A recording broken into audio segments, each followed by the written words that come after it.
Well, hello and welcome to the very first episode of Obsidian Talks. I am your host, Obsidian. I am joined here by a special guest, Avram. Say hello. Hi.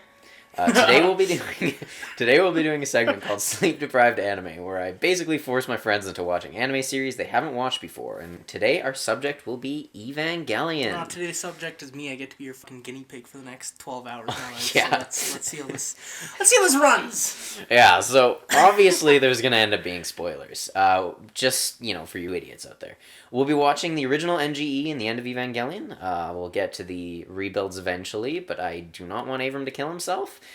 So, tell me what you know about this series before we get started. Okay, so, Yvonne, I know there's mechs, and there's some cool explosions. Context, I have seen one episode, but it was like 3 a.m, and I was incredibly high and incredibly tired, so I don't really remember much. I know the main character is Shinji, at least that's his name. Pretty sure there's a chick with him. I don't really remember who.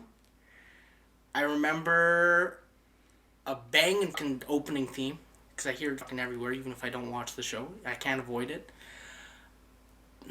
But, honestly, I'm trying to even think. Yvonne, since we've talked about doing this, I have stayed so fucking off the radar about, spoilers or memes for this show, because I hear it's amazing. I hear it's fantastic. Everybody talks about how great it is. And as an anime fan, I kind of feel, partially ashamed that I have not actually seen this series yet, because I hear this more talked about than fucking even, depending on the person, Full Metal, which I think for me is still, definitely on a bar above most people. It hits a bar for most people where it's that is maybe not their favorite, but a classic. You need to watch Full Metal. Most people say if you're into anime, you gotta watch Full Metal Alchemist, right? And some people even talk more than fucking Full Metal. They talk more about Yvonne better than Full Metal, which I think a lot of people say is the better show of the two. But I still have not seen it. It's gonna be the first time. What else do I fucking know?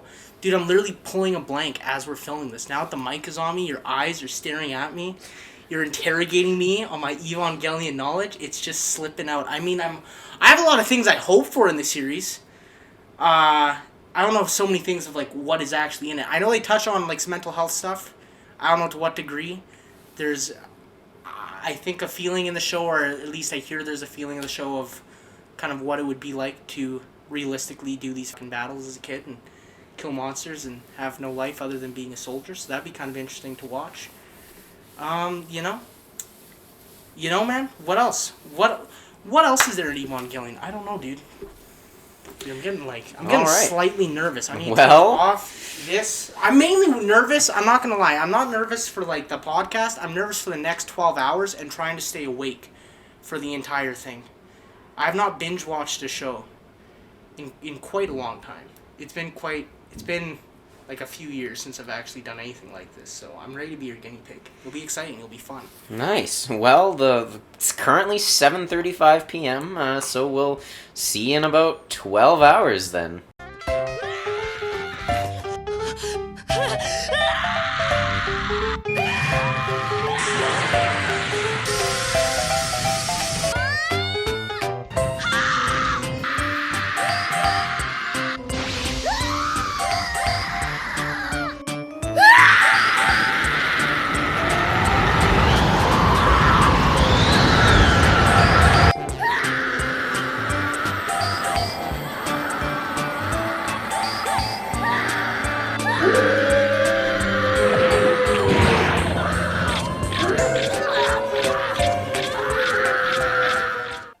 So welcome back. The time is now 8:04 a.m. and we just finished Ava. So Avram, how do you feel?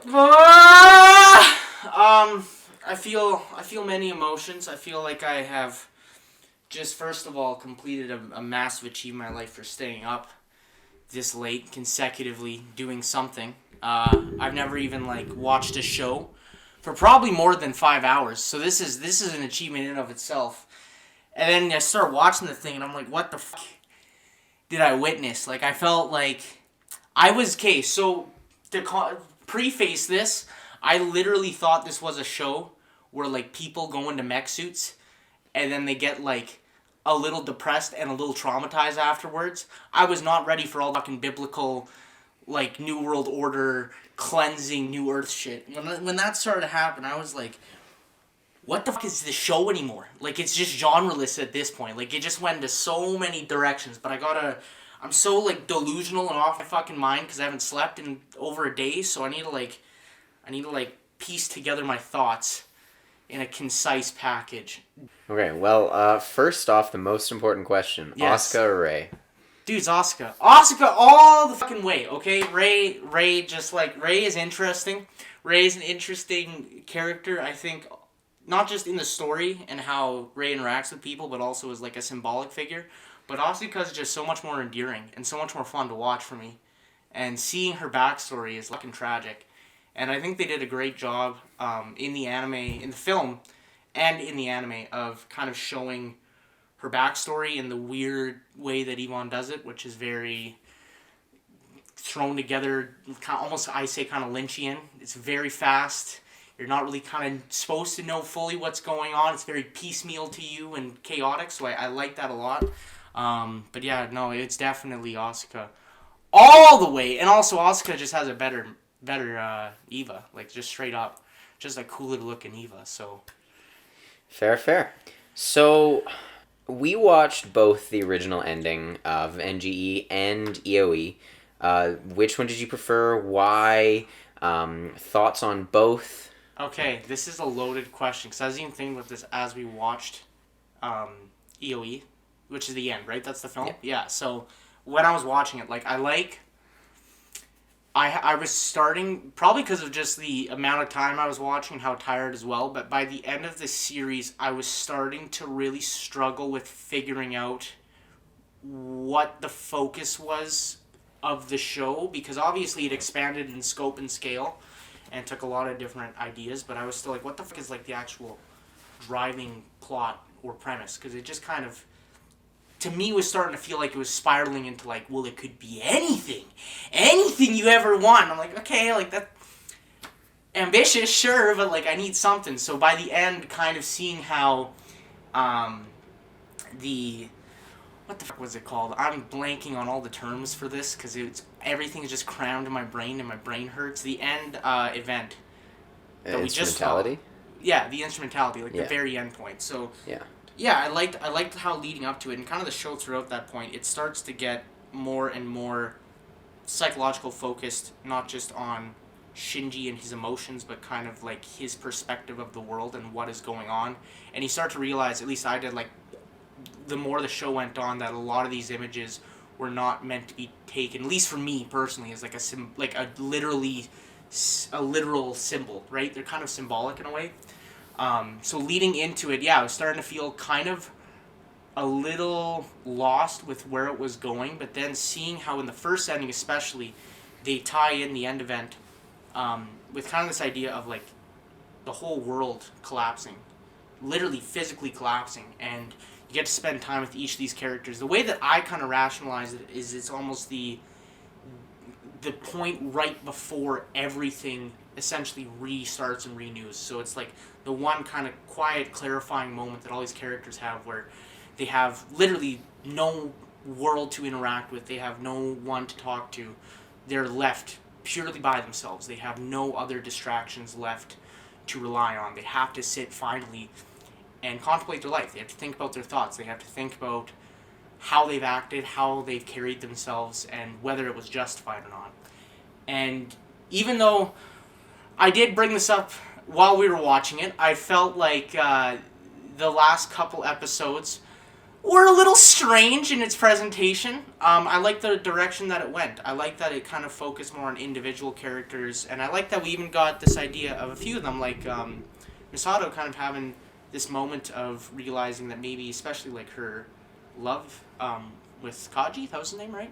Yeah, with Kaji, that maybe that wasn't, it's something that's kind of shown in the show, especially, to be kind of fun and cutesy in a way, and somewhat pure and intentional. And she even has this moment of realizing, like, well, maybe I was just using him for satisfaction, for physical satisfaction, right? And you go to, like, Shinji's worldview, and he really realizes how much he has assumed other people and kind of projected everyone thinks of him negatively because he thinks of himself negatively. And he kind of gets faced with these ideas of the opposite. Like, what if you were thinking about this wrong and other people really did try to care about you, but you were stuck in this mentality? Someone like Misato kind of had I almost say the inverse effect in some of the ways, where she thought that a lot of her emotions were good and pure, especially by the end. She kind of seems like she goes through this character development. But even then, she has Shinji, and she has Asuka, and she has Rei, and she has Kaji, like, all saying to her, like, what if you were actually still using people in a way that you didn't realize, or you didn't think of at the time, or maybe you did think of it, but you were so worried about your image and how it was presenting, and how you're rationalizing it rather than actually reviewing your emotions. And that was, like, I think overall the coolest thing about all three of them is it really focused on, like, each of these characters observing their choices, not really clarifying whether it was good or bad, because whenever it is kind of stated their thought, there's, like, obviously that text that comes up that says, well, do you really think this? And they hammer in the question, or they change the context. And that is really, like, at the end of the day, especially in the show, kind of the message I think that it's trying to, like, promote. It kind of starts as this crazy, cool sci-fi anime, but then slowly over time becomes a series and becomes something that is more talking about reality and the choices that you make, and also what reality you want to create. And ultimately, it does come down to looking at how you react to things, how you internalize things, and how you push things out into the world, and you have to change that. There's nobody else. You can have people tell you all day and all night how to live your life and how to do it better, but you gotta do it yourself. And for a show to pull that ambitious of a take, like, to pull some, I'm so fucking tired, dude. To pull something that is like that, I guess profound and pretty ambitious on a story, I think on a story level and on a thematic level, that kind of late into the show was really surprising. The biggest thing I did like about the series in the end, with the anime too, is that I feel like a lot of the things that I was thinking when I was watching the show in the back of my mind is like, why the fuck would these kids do this? Ultimately, like, they're given a choice if they can stay or not. They're heavily, heavily, heavily persuaded to stay, but at no point are they really forced to, by any means, stay with Nerve. And especially when you see, like, how these, the Evas work, and that they're actually feeling all of the physical pain that they're going through. They have to get out of that machine and still have to deal with trauma and phantom pains. I was thinking back in my mind, like, who the fuck would stay for this? Like, yeah, it's cool, you get to pilot a fucking mech, but at the end of the day, like, you're going home, like, almost like decapitated sometimes, or, impaled by fucking spikes, or shot up, or lacerations. You've had fucking broken bones, and I'm like, how the fuck can someone survive that and have mental stability throughout all of it? And you realize these characters, all of them, are heavily, heavily, heavily reliant on other people's input in their lives if they're doing something important. Pretty much every single character that is in this, who is a pilot, is not really doing it for themselves. They're doing it for the image that it promotes. Shinji doesn't have a fucking clue what he wants to do with his life, and he doesn't really feel like he has the power or that he should control it. He doesn't trust himself enough. He joins the Eva, he joins the Eva and Nerve. He joins the Eva program, for not in his own will. He kind of is thrown into it, but he stays because he realizes this gives me a purpose. And maybe if I don't feel that purpose, at least other people can see me and think, wow, that guy's doing something great.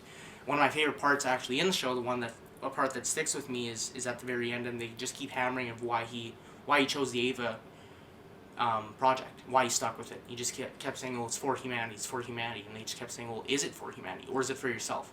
Are you doing this just to look good? Are you really in it for other people? Because there's multiple times throughout the series that, yeah, Shinji says it's for humanity, but especially in the movie, he makes a lot of fucking selfish choices and really does try to cover his ass for most of it. And same with Asuka. Asuka, I almost take as kind of the other direction. She projects herself, and the reason why she joined this group is because she really does enjoy to pilot. She likes piloting. She wants to be the best, but you kind of realize with her backstory, it's really not about the piloting. It's about showing people that you're worth something, because she's felt like all of her life she's had, no real support, and has gone through so much trauma that she has to do something above and beyond and crazy for people to think, oh, well, she made it. She came from the fucking shittiest of times and lowest of lows, and at the end did something amazing and grand and grandiose in stature, and everybody loves her and adores her, right?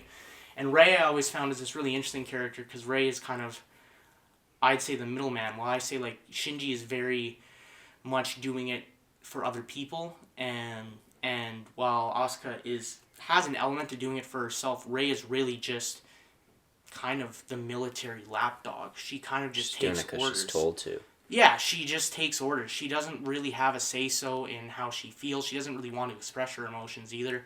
She just kind of goes with the punches. And so seeing all three of those characters and how they're kind of placed and how they interacted with each other, and almost to me they picked out three different distinct paths you could take, or someone could take if they kind of joined something like this. To see in the end their choices be reviewed and their outcome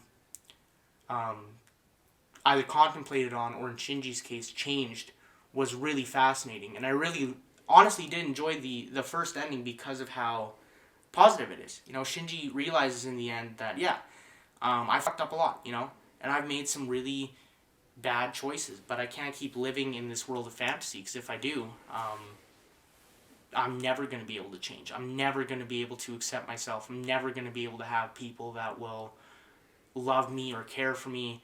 I need to realize that I need to make a conscious effort.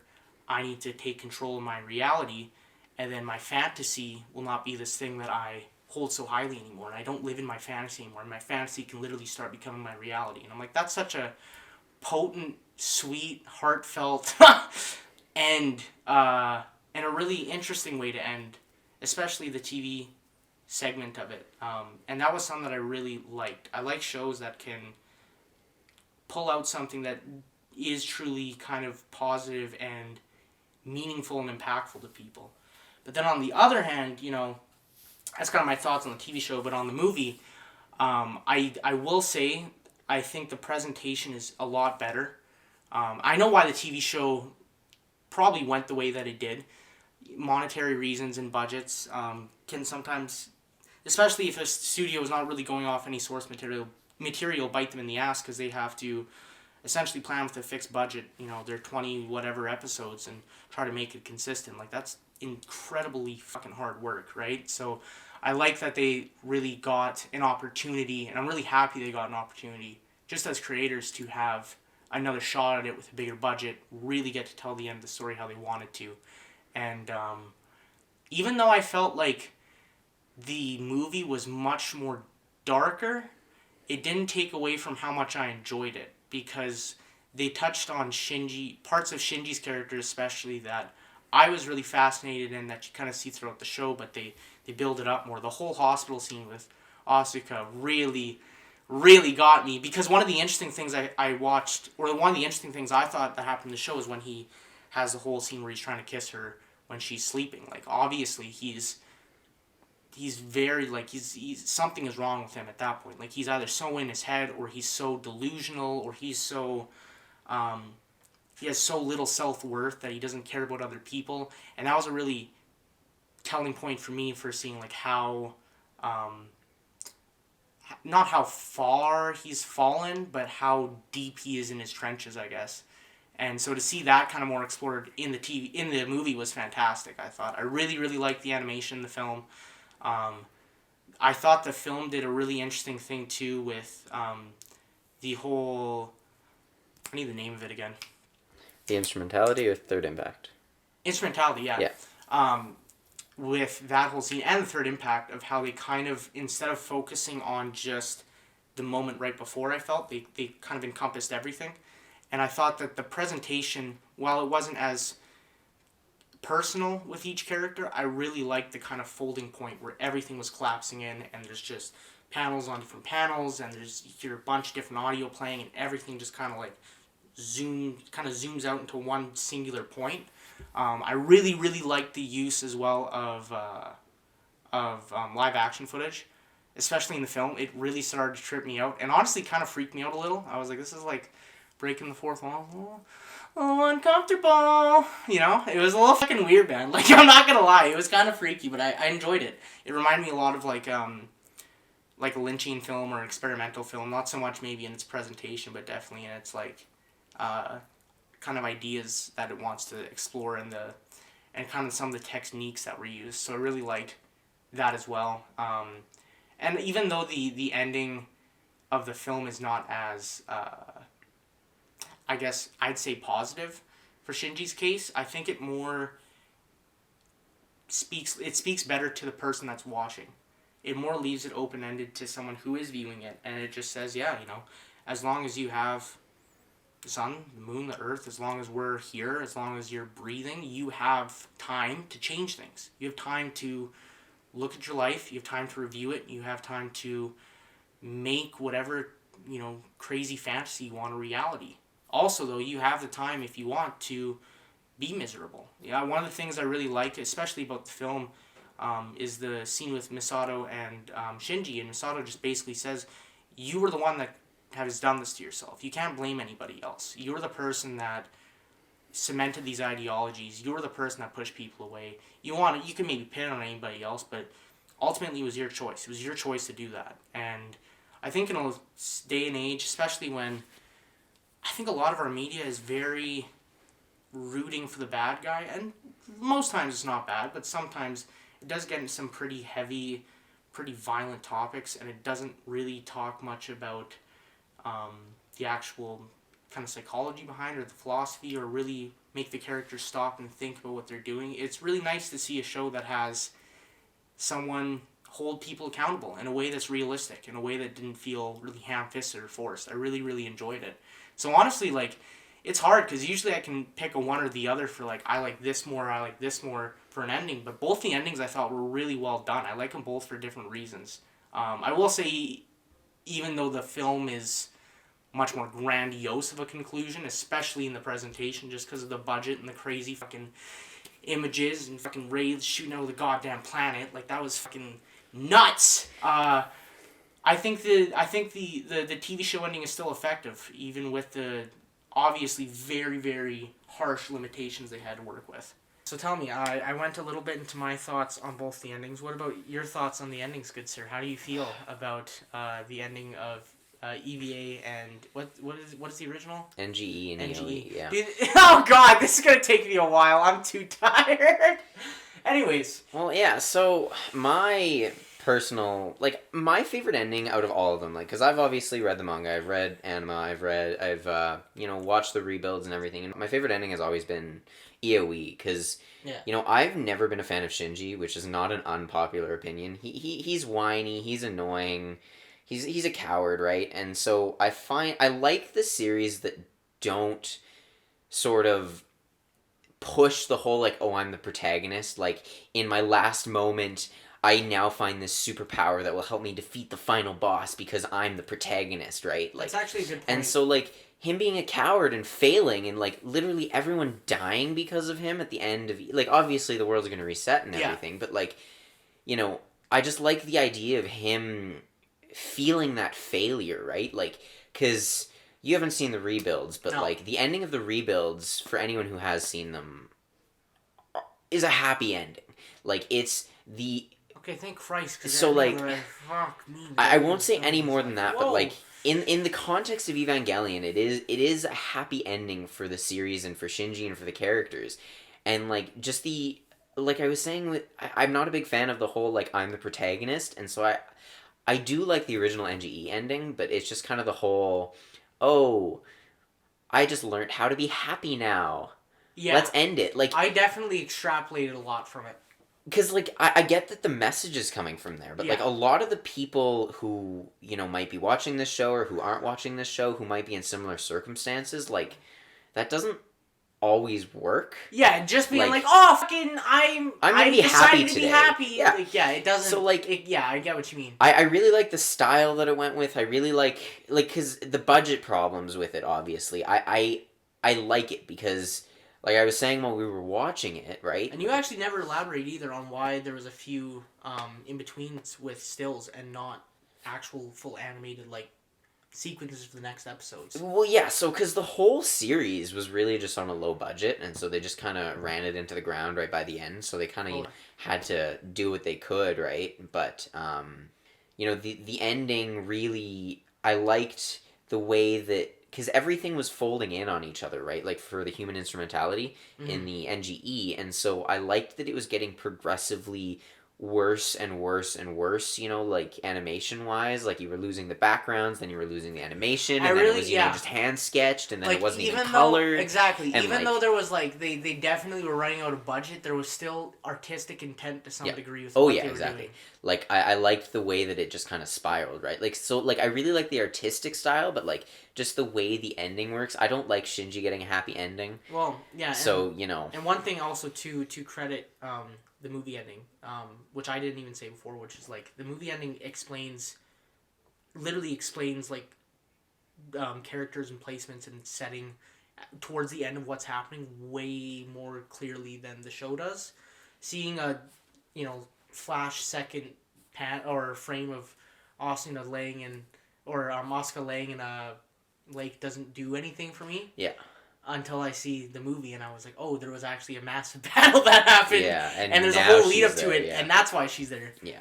And even, like, I didn't even think of it, but even what you were saying before, like, it's interesting how Shinji, like, how the series treats Shinji, and he's not this big protagonist. Like, he is someone that, throughout the show, is pretty emotionally consistent. Yep. He's a coward the whole way through. Like, he only does things because he's given the choice, but he's not actually given the choice. He's pressured into it. He's guilt-tripped into everything, right? Like, talk about gaslighting. Yeah. Like, it's a whole crazy circumstance with him. And, like, he is a coward, but, as much as I hate that he's a coward and he's a whiny, annoying coward, it's understandable, like, in this... Like, I understand him being in this situation. It just takes it a bit too far at times, I find. Just to kind of make a good character. Yeah. No, I need some time to, like, digest all of, like, what I saw. My rating is more of an enjoyment factor. I think when I go back and rewatch it, I'll definitely start picking up on scenes that are a little inconsistent compared to others. Yeah.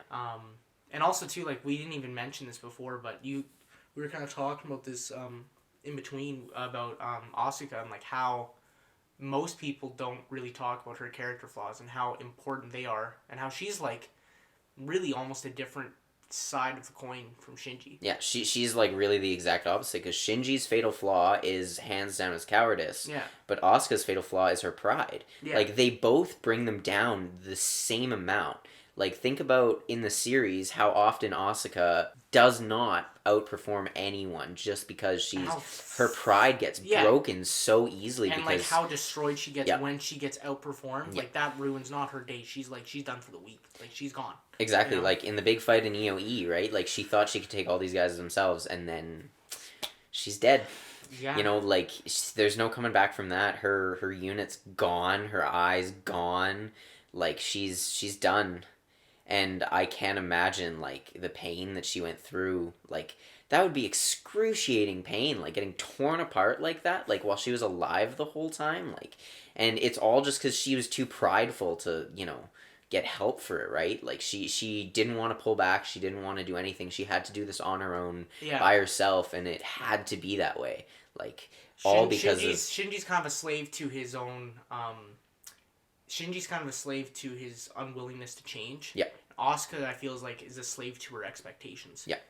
Yeah. Like, truly, she just expects the world and everything for her to be perfect. Yeah. She will do anything in her power to make sure that she is better than everyone else. Yeah. She needs to be noticed by her mom, right? Like, that's all it's all about, is she was so mad her whole life about her mom not, noticing her and hanging herself, right? Like, talk about a dark thing for a kid to walk in on, right? Yeah, right? Like, and her mom not even recognizing her, knowing who she is, and just her whole life thinking that she's not good enough and trying to prove for her, not only herself, but like to other people that she is good enough, just to try and receive that parentship that she just never got. Like, Yeah. I was saying, I've said it so many times, but nobody in this series is mentally stable. No. Like, everyone has something like quite severely wrong with them, like, and it's really sad to see like how some characters really get destroyed by this because they just can't think about anything else. Like, it really is who they are at the core, and they just can't change. It's interesting too, I find, as the series progresses, because these characters, you discover their flaws, and then as the series goes on, that kind of just permeates more and more throughout their actions. Like, especially with Asuka, she starts off, well, it's kind of weird. She doesn't even start off with it. You kind of see it in a couple areas when she gets introduced. Like, she's not only looking for these amazing expectations when it comes to her job, she's looking for great expectations when it comes to relationships. She's putting herself out there because she wants gratification from other people. She also talks, especially to Shinji, quite, at least through Shinji's kind of filter, the way we see it, she talks quite sometimes down on him, likes to make fun of him. She wants to be the smartest there. She wants to be the leader. It more starts to permeate not just like in her work, but even how she interacts with other people. And I think it goes for pretty much everybody in the series, like even Misato, you know. The big thing with her is, and what we were talking about as we were watching, was how her kind of sexual desire, it's not even so much a desire, but more just a fulfillment. This instant kind of just dopamine hit that doesn't really have any sort of physical, or sorry, not physical, but spiritual or emotional interaction. Yeah, for just her. Like temporary pleasure, right? She like, just starts to do it more and more and more, which ultimately leads to the scene in EVA or EVE, where EOE, yeah. EOE, well, yeah, because like the EOE. big kiss scene is such a controversial scene, and you know why Misato gets dubbed as a pedophile so often, which I really don't think is the case. Because I look at that scene and it just kind of makes me sad, because her whole issue, like, you know, Abram was saying, is that her whole life has just wanted this sexual gratification, this sexual pleasure, that just because she doesn't know anything else. Yeah. Like, that's all she knows about herself, because that's all she's ever thought she's worth. Yeah. And so it comes down to Shinji, you know, needing to save the world. Yeah. This kid has the whole weight of the world on his shoulders. Yeah. He needs someone there to comfort him, someone there to help him. Yeah. Because he doesn't know what to do. And all she knows how to do is what she's done her whole life, you know, which is go for that sexual, you know, desire, that sexual push, which just is sad to me, because, you know, she doesn't know better, and that's not what Shinji needs in that moment, right? Like, Misato wants to help him so bad, and Shinji wants her help so bad, but they're not compatible with each other when it comes to that, just because of the way that they grew up, like the way that they are. Even as you're describing this too, I'm thinking like it even applies, like that scene to me. I'm thinking now, kind of applies to the biblical imagery and scenes in the show. Like Asuka is kind of like your characterization of ego. Yeah. And to a degree, Misato's kind of a characterization of love, lust, in a way. It's not really this major sexual desire, but it's this kind of fulfillment you need in your life. And as we know with Evon, especially by the end, there's a lot of biblical imagery, lots of biblical imagery. It was honestly pretty shocking. I was not expecting as much biblical themes and scenes to come up and references. It was crazy. So even now when you're thinking about it, I'm even thinking in my mind when you say it, like, you could even take that and kind of put that contextually, potentially in that group as well. Yeah. I don't know, like, what, I'd have to spend more time to think about, like, what Shinji would be and some of the other characters. But even, like, in a very fast glance, I'm like, oh, well, this person kind of resembles this archetype, and this person kind of resembles this archetype. Mm-hmm. And that's, I think, one cool thing about the show is, like, you can take a moment like that and have 3 or 4 different interpretations, and they can all kind of play into each other and play in with like other bigger components of the show, which is, I think, why it's considered a good fucking show, you know? Well, yeah, because like anyone can watch the show and will walk away with something completely different from it, right? Like, there's so many different symbols, and like, you know, there's always the debates and the memes about, you know, whether Anno actually knows what he's doing. Like, the memes of, like, oh, well, why did you call it Evangelion? Oh, because that's just a cool name. Like, Yeah. is there actually more meaning behind these things, or did he just think they look cool? Is he just playing with us? Like, what is the actual purpose behind this? And I think that's something that resonates, and why it's so, impactful to so many people, is because you can look at it in 10 billion different ways, right? Like, Yeah. every single person on the planet could watch it and could get something different out of every single point in the series, right? Like, I think for me too, this could be a series I could come back to later in life and take something completely different out of, based on my setting, based on where I am and how I'm feeling, what I'm needing out of life. Because there's so much it draws from. It kind of reminds me a lot of like Blade Runner, which is my favorite probably movie ever, where it does a lot of that as well. It has these very big philosophical ideas, 2 or 3 really, really big, broad ideas. And then they have these scenes that have all these different events and moments and symbols that you can pick up on, and you can kind of recontextualize in a lot of ways. And each way that you do it leads to like an interesting theory, which is also something that I like about this series a lot. It's like, I kind of like to think about it in the mentality that this is really like a story Shinji's created in his mind. Like, he is a pretty average person that's just trying to escape his life, so he creates this fantasy of mechs, and he kind of brings his character flaws in, because at the end of the day, as they kind of show at the end of the series, like, he doesn't want to be dealing with his problems. Essentially, he doesn't really want to be dealing with anyone. So I kind of take it as like, it is a series that is not literal. It's very much like his own mind, and there's a lot of really cool tidbits and evidence in the show to support it. But if you're coming at it from like your perspective, which is much more of a literal perspective, there's a ton of other. Oh yeah. And you can even look at the same scenes and contextualize it different ways, and it makes sense. Yep. And can apply to both. And I think that's how you really make like art that resonates, because you only have a show that has one real message that's hammering over the head with. You could do it fantastically well, but I don't realistically know how long that's going to hold up, especially, given a generation or two. Yeah.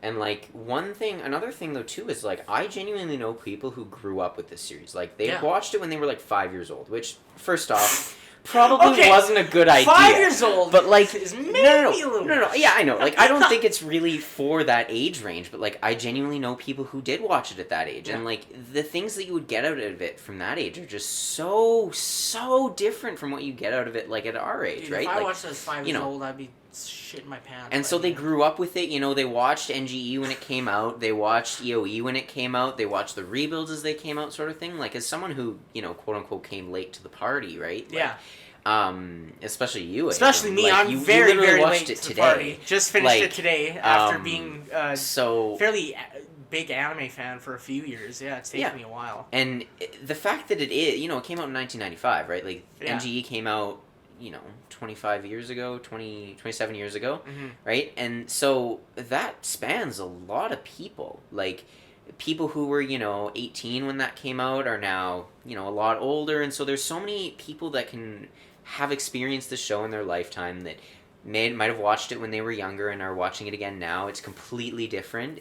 Maybe they're watching it now for the first time and they're saying, wow, how have I never seen this before? Or even there might be some people who watched it when they were young and watched it again now, and they just got the exact same thing out of it. Like, it all depends on who they are, when they watched it, what their circumstances were. Like, it's such a cool concept. Honestly, I'd say this at least a good summarization for me. Like, it's not really great in terms of like the genre of the show, but I feel like it's very much a show about life for people that are living life. Yeah. Oh yeah.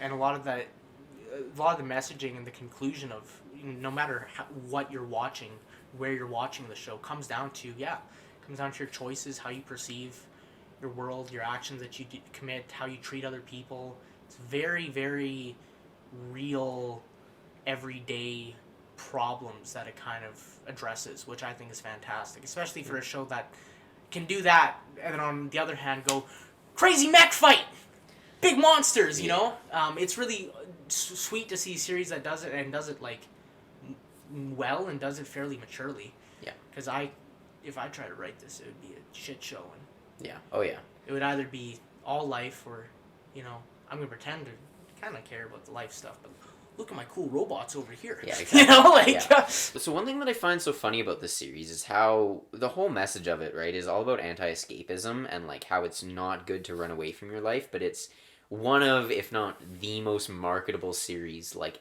ever. You can buy merchandise from it from literally anything. You can buy bread, you can buy shoes, you can buy a car. Like, you can get anything you want, cars? pretty much. Yeah. Oh, you can get literally anything pretty much anything you want that's Evangelion themed. Holy but, like... I also find it funny because it's, like, it's an anime. Yeah. And most animes are so heavy on, like, crazy over-the-top escapism and, Yeah. you know, high-flying action, yeah. It's nuts. It's kind of ballsy. I found it to be fairly ballsy that they did it. And I felt like they did it in a pretty, like, palpable way. Like, that most people in a theater would not be, like, scared to death after they watch it. And be like, oh my god, my life fucking sucks. And I need to stop being, you know, I need to stop escaping. I think, like, it's presented in a way of, like, oh, this taught me some tools. Like, this is a good movie that taught me some tools. But, yeah, it is weird because, especially, like, I think in our day and age, and how much we've even seen as, like, young adults, the growth of anime just in general rise and, like, marketing. It's kind of insane. Yeah. What is, like, the weirdest Evon thing you've seen? Like, that is, like, you can buy, like, merch-wise. Merch-wise or, like, whatever, branding-wise. Weirdest? Yeah, like, what's, like, the strangest? Because now you got me, like, curious. I don't know. Because, like, bread is kind of fucking out there. Yeah, you can get, like, Evangelion canned bread and, like... Whoa, hold up. You said canned bread? Yeah. What is canned bread? I don't even know what the canned... No, I don't. You know what canned bread is? It's just, like, bread that you, like, get in a can and you, like, pop the top off and then it's just, like, a roll in a can. Yeah, you can just get canned bread. What the fuck? Like... One of the, like, I guess one of the weirdest things is, like I was telling you earlier about that, like, 16 grand Asuka figure.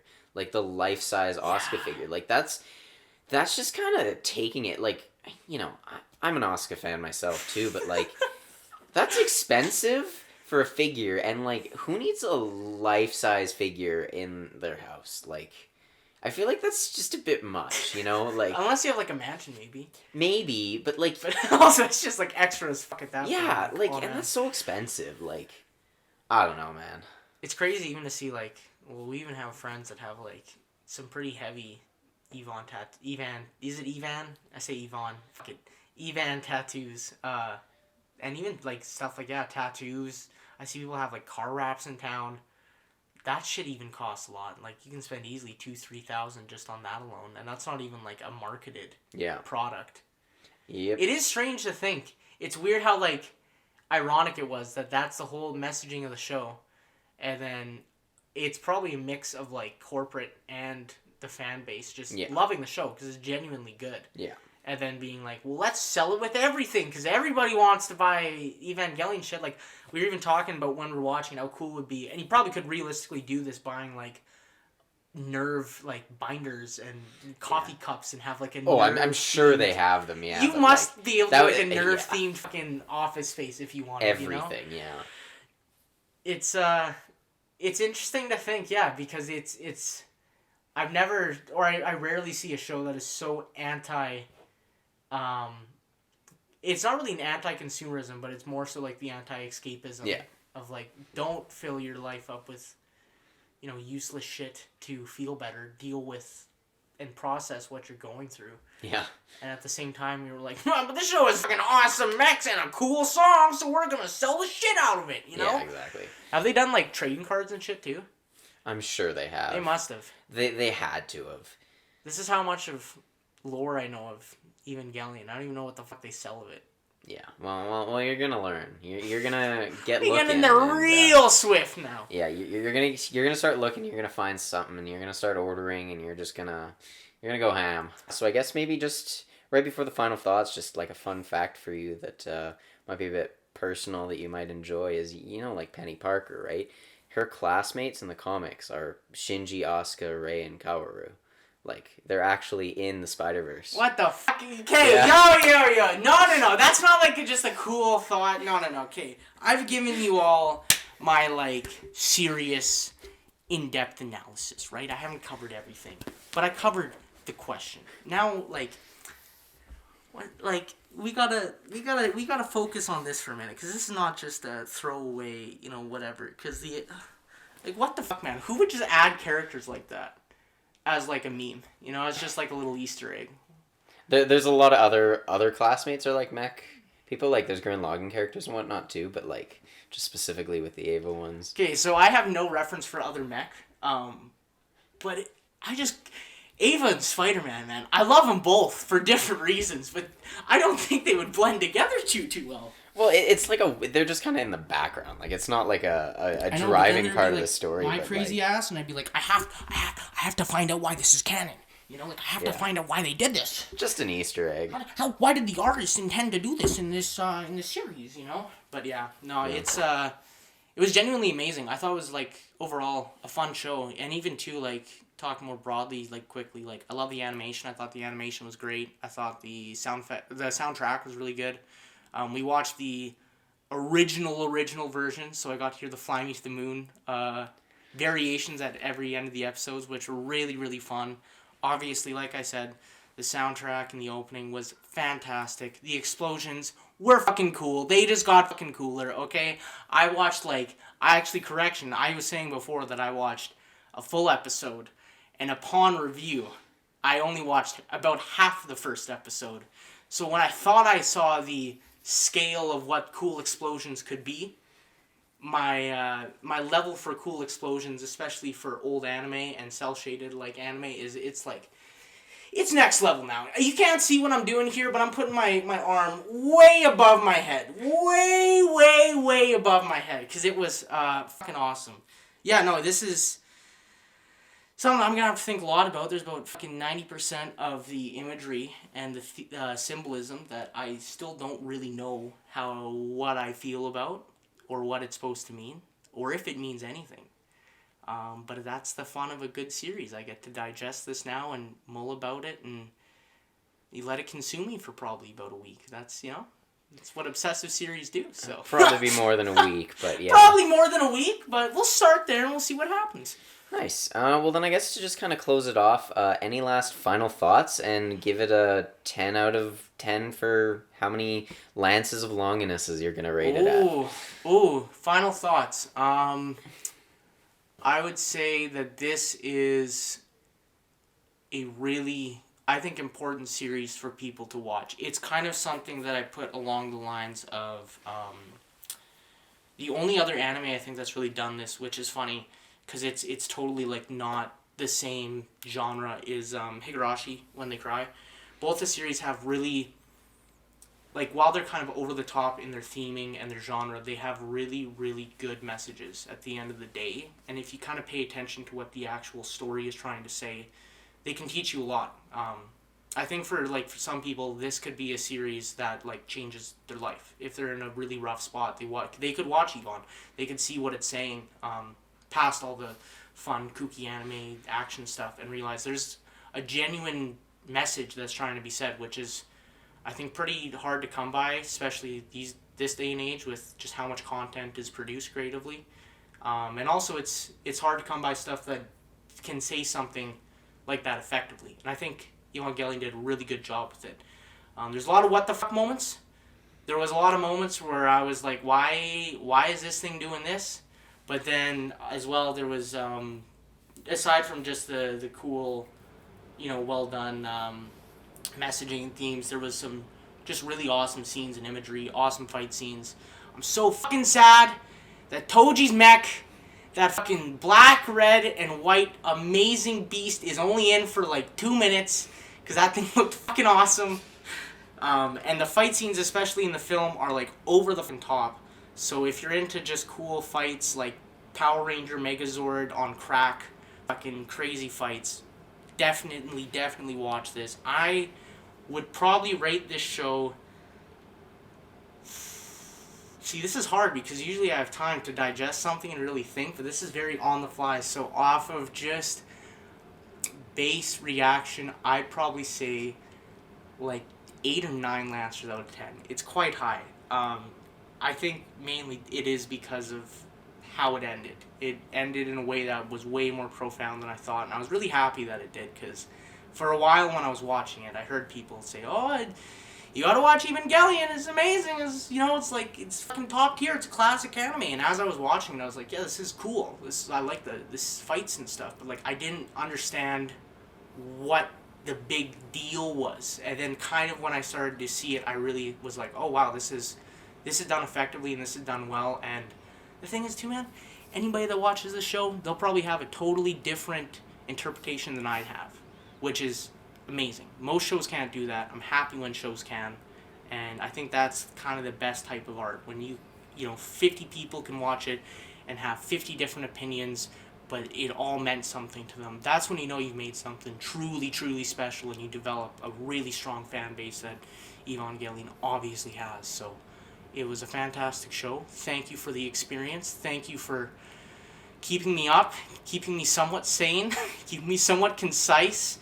Yeah, no, it was genuinely fantastic. I'm definitely going to watch it again. Definitely going to probably at some point do another binge and see how I feel at that point. Well, yeah, we're going to have to do rebuilds eventually, so. Yeah, and that'll be really fun to see, especially where the plot goes. It's completely different, like completely different. Yeah. You're in for a treat when we get to that. Yeah, no, it'll be super special.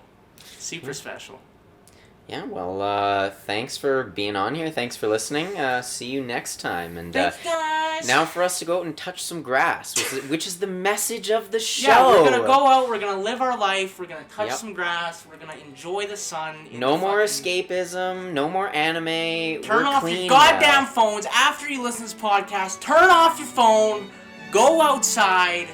Go do some hiking or whatever you do in your spare time. I don't fucking know. If you live where we do, it's fucking freezing, 10 months to fucking year essentially. But do what you can. Just do what you can. Awesome. Well, thank you. Okay, see ya.